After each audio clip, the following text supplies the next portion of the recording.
Coñécete, asesórate e está sempre ao teu carón ata o 22 de setembro, porque ese día a oficina da banca en Corbillón pechará as súas portas deixando sen servizo a esta parroquia despois de máis de 20 anos.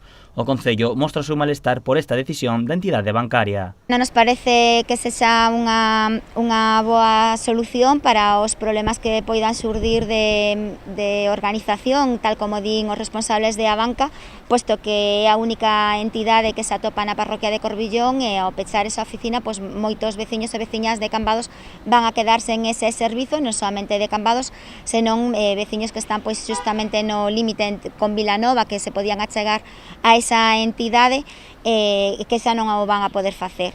Esta medida a quen máis afectará é as persoas maiores, obrigándoas a desplazarse para facer as súas xestións cando máis o necesitan. Sabemos que, por exemplo, para o cobro das súas pensións tamén o fan na oficina in situ, non o fan tampouco de ningún outro xeito, ademais temos esa proba, non, de que a xente maior pois só é ir a cobrar o propio día que ingresan esas pensións de xubilación e que produciría pois neses días unha maior afluencia na entidade cambadesa. O Concello mantivo unha reunión cos responsables da banca para coñecer os motivos do peche.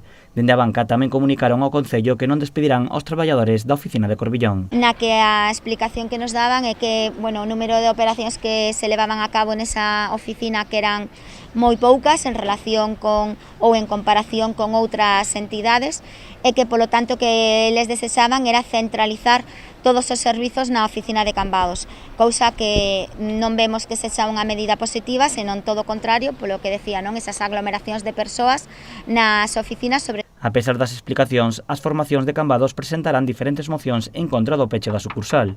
A situación de Corbillón leva tempo repetíndose en numerosos concellos.